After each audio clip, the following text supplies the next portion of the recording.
عشق سے طبیعت نے زیست کا مزہ پایا، درد کی دوا پائی درد بے دوا پایا۔ ناظرین، میں ہوں بسم اللہ آفتاب عالم اور آپ دیکھ رہے ہیں اردو ہندی نالج چینل۔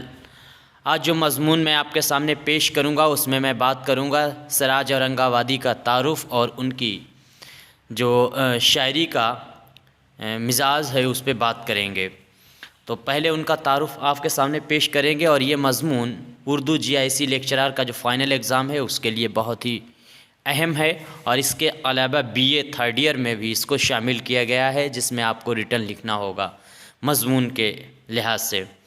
تو آئیے جانتے ہیں سب سے پہلے اصل نام جو ہے وہ سید شاہ سراج الدین حسینی تھا، سراج اورنگ آبادی کا، اور سراج تخلص استعمال انہوں نے کیا تھا۔ اس کے بعد میں سراج جو ہیں، سراج کی پیدائش یہاں پہ سراج غلط لکھا ہوا ہے، سراج کی پیدائش جو ہے وہ 11 مارچ 1712 اورنگ آباد مہاراشٹرا میں ہوئی، اور سراج کی وفات جو ہے وہ 6 اپریل 1764 اورنگ آباد مہاراشٹرا میں ہی ہوئی تھی۔ اب مضمون دیکھتے ہیں ان کی شاعری کا کیا ڈھنگ تھا، اور یہ کس سے متاثر تھے، ان کی شاعری میں کیا رنگ ہے، اس پہ دیکھتے ہیں، بات کرتے ہیں، مضمون پڑھتے ہیں سراج اورنگ آبادی پر۔ سراج اورنگ آبادی پر گفتگو کرتے ہوئے عام طور پر انہیں ولی کے بعد اردو کا دوسرا اہم شاعر اور ولی کا جانشین کہا جاتا ہے، لیکن یہ بات ایسی ہی ہے جیسے کہ کہہ دیا جائے کہ چاند سورج کے بعد زمین پر قدرتی روشنی کا دوسرا وسیلہ سورج کا جانشین ہے۔ سراج ایک بڑے اور منفرد شاعر تھے جن کا کلام زبانی اور مقامی حوالوں کے بغیر بھی پڑھا جائے تو اس کی اہمیت کم نہیں ہوتی۔ سراج کی شاعری جس توجہ کی مستحق ہے، حق یہ ہے کہ ہم اس کا خاطر و خواہ حق ابھی تک ادا نہیں کر سکتے ہیں۔ سراج کا پورا نام میر سراج الدین تھا، اور ان کا خاندان حسینی سادات کے محترم گھرانے سے تعلق رکھتا تھا، اور اسے علم و فضل کی وجہ سے عزت و احترام کی نگاہ سے دیکھا جاتا تھا۔ فقیروں اور درویش اس خاندان کا طرح امتیاز تھا۔ ان کے والد سید درویش اس میں مسمی تھے۔ انہوں نے سراج کی تعلیم و تربیت پر خاص توجہ دی۔ 12 سال کی عمر تک سراج متداول علوم کی تحصیل میں مصروف رہے، اور تمام فارسی اساتذہ کا کلام پڑھ کر اسے اپنی روح میں اتار لیا، لیکن اسی عمر پر ایک عام جذب طاری ہو گیا۔ بے خودی کی اس کیفیت میں وہ گھر سے نکل جاتے۔ اکثر وہ صوفی بزرگ برہان الدین جانم کے مزار پر دیکھے جاتے، رات بھر صحرا نورودی کرتے۔ ان کے والد ان کو پکڑ کر لاتے، لیکن موقع ملتے ہی یہ پھر بھاگ نکلتے، یہاں تک کہ مجبوراً ان کو زنجیروں میں جکڑا گیا۔ یہ حالت 7 سال تک رہی۔ غور طلب ہے کہ جوانی کی دہلیز پر میر تقی میر پر بھی جنون طاری ہوا تھا، لیکن میر کا جنون ایک طرح سے بے خودی میں سنبھل جانے والا تھا۔ سراج کی بے خودی پر مجذوبیت غالب تھی۔ اس معرکہ حیات سے گزرنے کے بعد سراج کی جب عمر 19-20 سال کی تھی، اپنے زمانے کے چند بزرگ عبدالرحمن چشتی کے ہاتھ پر بیعت کی۔ یہی زمانہ ان کی شاعری کے آغاز اور عروج کا تھا۔ 1152 ہجری میں انہوں نے مرشد کے حکم پر شاعری چھوڑ دی۔ اس طرح ان کی شاعری کی مجموعی عمر 6 سال رہی، جہاں کہا جا سکتا ہے شاعری ایک طوفان کی طرح ان پر آئی اور گزر گئی، لیکن بعد کے عہد بالوں کو وہ کچھ دے گئی جو دوسرے بہت سے شاعر عمر بھر کی محنت کے بعد بھی نہیں دے پاتے۔ سراج کی شاعری کو اپنے لیے قابل فخر نہیں سمجھتے تھے، نہ ہی وہ اپنی شاعری کے لیے داد کے طلبگار تھے۔ یہ اور بعد کی ان کی غزلیں ان کی زندگی میں ہی مقبول، خاص و عام ہو گئی تھیں، جو امید کی محفلوں میں شوق سے پڑھی جاتی تھیں اور قوال ان کو گاتے تھے۔ لیکن ان کے صوفیانہ تقدس اور بزرگی نے جو عقیدت مندی حاصل کر لی تھی، اس کے نتیجے میں ان کی شاعری پسپشت جا پڑی تھی۔ پھر بھی تقریباً تمام تذکرہ نویسوں نے بطور شاعر ان کا نام نہایت احترام سے لیا ہے۔ سراج کی شاعری اردو میں عشقیہ شاعری کا ایک منفرد نمونہ ہے۔ عشق اردو غزل کا خاص موضوع ہے، اور اس کے باوجود بیشتر عشقیہ شاعری مصنوعی ہے۔ ہم شعر کی تعریف کرتے ہیں، لیکن ہم کو نہ اس بات سے سروکار ہوتا ہے اور نہ توقع کی شعر میں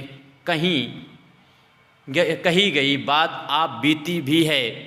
وجہ یہ ہے کہ اسی شاعری کی اسی غزل میں یا دوسری غزلوں میں ایسے شعر مل جائیں گے جو اس شاعر کے عشق کی طلون مزاجی ظاہر کریں گے۔ مختلف غزلوں کے مختلف اشعار میں داخلی ربط کا فقدان شاعری کی کوئی واضح امیج بننے ہی نہیں دیتا۔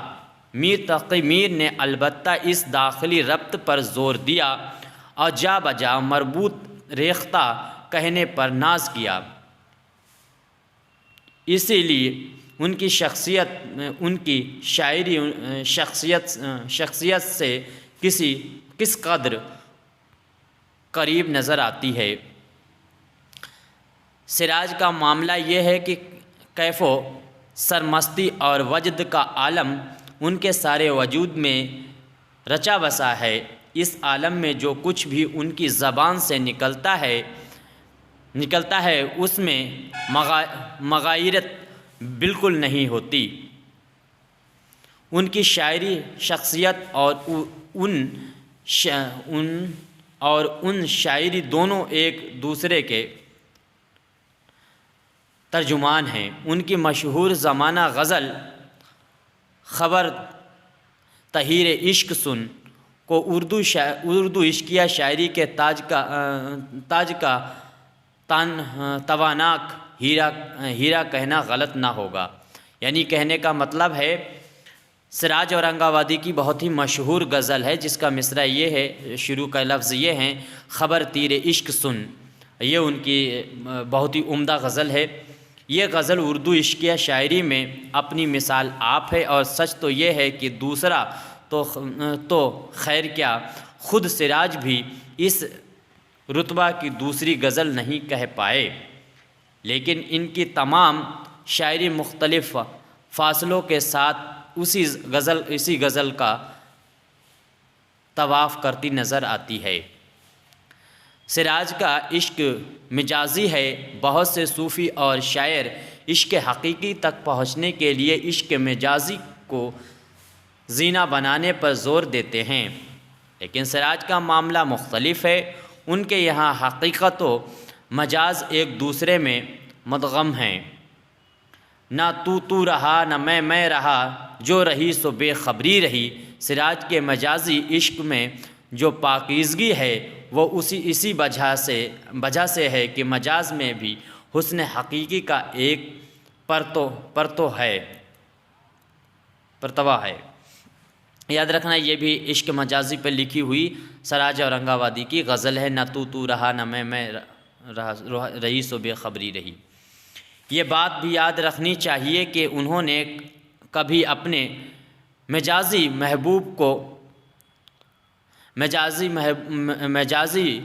محبوب کو الوہیت کے درجہ پر فائز نہیں کیا۔ ان کے نزدیک ہر حسن حقیقی کا پر تو ہے، پھر بھی جزو کلے کے رتبہ کو کیسے پہچان سکتا ہے؟ سراج کی شاعری کا سفر حقیقت سے مجاز کی طرف اور مجاز سے حقیقت کی طرف ہے۔ خوبرو عاشقوں کے عاشق ہیں، حسن اور عشق میں جدائی نہیں، انہوں نے سچ ہی کہا، اور عاشقوں مثال مجھے تم نہ بوجھیو، سب مبتلائے عام ہیں، میں مبتلائے خاص۔ سراج نے انسانی تعلق کو روحانی طرز احساس سے محسوس کر کے دکھایا۔ اس تک پہنچنا اور اس سے لطف اندوز ہونا ایک ترتیب یافتہ ذہن کا متقاضی ہے۔ اعلیٰ درجے کی شاعری معنی سے زیادہ احوال کی منتقلی ہے کہ عبارت ہوتی ہے۔ اس لحاظ سے سراج شاعری کو ایک اعلیٰ درجہ عطا کرتے نظر آتے ہیں۔ سراج کی شاعری میں تخیل کی کار فرمائیاں کم نظر آتی ہیں۔ بڑے شاعر کی ایک پہچان یہ بھی ہوتی ہے کہ وہ ہمارے شاعری مفروضات کو آندھی کی طرح اڑا لے جاتا ہے۔ سراج کی شاعری کا بھی تقاضا ہے کہ اس کی اپنی جمالیاتی قدرتوں کے حوالے سے بڑھایا جائے۔ سراج اور ولی کی شاعری میں زبان، اسلوب بیان، رنگ و تغازل، بے تکلفی، بے ساختگی اور سلاست کی بہت سی خامیاں مشترک ہیں، لیکن سراج کے اپنے شخصی نغمے جدا ہیں۔ ولی کے یہاں جو چیز علمیت اور اہم گیر ذکاوت کی شکل میں نظر آتی ہے، سراج کے یہاں وہ درد مندی اور سوگ کی شکل میں نظر آتی ہے۔ درد اور سوز میر کے کلام میں بھی نمایاں ہے، لیکن ان کی مخصوص نغمہ یاس ہے، جبکہ سراج کے یہاں احساس، قناعت، تسلیم و رضا، سپردگی، بلکہ درد میں حد و درجہ چاشنی موجود ہے۔ معشوق کے تغافل پر بھی ان کو پیار آتا ہے۔ شعر ملاحظہ ہو: مجھے نگاہ تغافل رقیب پر لطافت ادائے مصلحت آمیز نے غلام کیا۔ یہ شعر ہے سراج اورنگ آبادی کا۔ سراج کی زبان اپنے تمام ہم عصروں مظہر، جانے جانا، آبرو، مضمون، طابع وغیرہ کے مقابلے میں عصر حاضر کی زبان سے زیادہ قریب نظر آتی ہے۔ ان کے شعروں پر کبھی میر تقی میر کی زبان کا دھوکہ ہوتا ہے تو کبھی غالب کے لب و لہجے میں بات کرتے نظر آتے ہیں۔ کہنے کا مطلب کبھی سراج اورنگ آبادی کی شاعری میں زبان میر تقی میر کی نظر آتی ہے، ڈھنگ فارسی اور ولی دکنی کا نظر آتا ہے، اور کبھی کبھی مفہوم کے لحاظ سے وہ غالب کی شاعری سے بھی ملتا جلتا نظر آتا ہے۔ جیسے مثال دیکھیے: گوہر اشک سب سمائے ہیں، آج دامن وسیع ہے میرا۔ سراج اورنگ آبادی۔ اب دیکھیے کیا چمن میں گل، سراج اورنگ آبادی کا یہ شعر تھا۔ اب اس کے بعد میں میر تقی میر کا شعر دیکھ لیجئے: چمن میں گل نے جو کل دعوے جمال کیا، جمال یار نے اس کا خوب لال کیا۔ یہ میر تقی میر کا شعر ہے۔ اوپر والا شعر سراج اورنگ آبادی کا ہے۔ اور اس کے علاوہ آپ دیکھیے، اور پھر غالب کے لب و لہجہ، اس طرح زبان کی سطح پر بھی سراج کے نجی حوالے ہیں۔ انہوں نے ولی کی زبان کی توسیع یا قدرت بہتر شکل قرار دینا سراج کے ساتھ ناانصافی ہے۔ مجموعی طور پر سراج کا کلام لفظ و معنی کا ایک ایسا گلدستہ ہے جو منفرد اور اپنی مثال آپ ہے۔ سراج نے جس دل سوزی اور درد مندی کے ساتھ عشق کے نغمے گائے وہ ان کو اردو غنائی شاعری میں ایک منفرد مقام پر فائز کرتی ہے۔ ان کی شاعری کو بار بار اور زیادہ توجہ سے پڑھنے کی ضرورت ہے۔ تو ناظرین، آج میں نے آپ کے سامنے سراج اورنگ آبادی کا تعارف اور ان پہ لکھا ہوا، ان کی شاعری سے متعلق لکھا ہوا مضمون میں نے آپ کے سامنے پیش کیا۔ امید کرتا ہوں آپ کو سمجھ میں آیا ہوگا، ان کا تعارف بھی اور ان کی شاعری کا جو انداز ہے اس میں دیکھ سکتے ہیں کہ ولی جو شاعری کر رہے تھے 1720 کے آس پاس میں، وہی رنگ نظر آتا ہے مفہوم اور لب و لہجے کے انداز میں سراج اورنگ آبادی کی غزل میں، اور زبان کے لحاظ سے میر تقی میر کی زبان اور سراج اورنگ آبادی کی زبان ایک جیسی ہی نظر آتی ہے۔ اس کے علاوہ غالب کا اگر مفہوم شاعری دیکھیں اور لب و لہجہ دیکھیں، انداز دیکھیں ان کا کیسا ہے، تو پھر آپ کو سراج اورنگ آبادی کی شاعری میں غالب کا لب و لہجہ نظر آئے گا۔ تو اس طرح سے ان کی شاعری کی تعریف آپ بیان کر سکتے ہیں، مضمون لکھ سکتے ہیں۔ اب مجھے اجازت دیجیے، پھر ایک نئے انتخاب کے ساتھ میں آپ کے سامنے حاضر ہو جاؤں گا۔ تب تک کے لیے شکریہ، خدا حافظ۔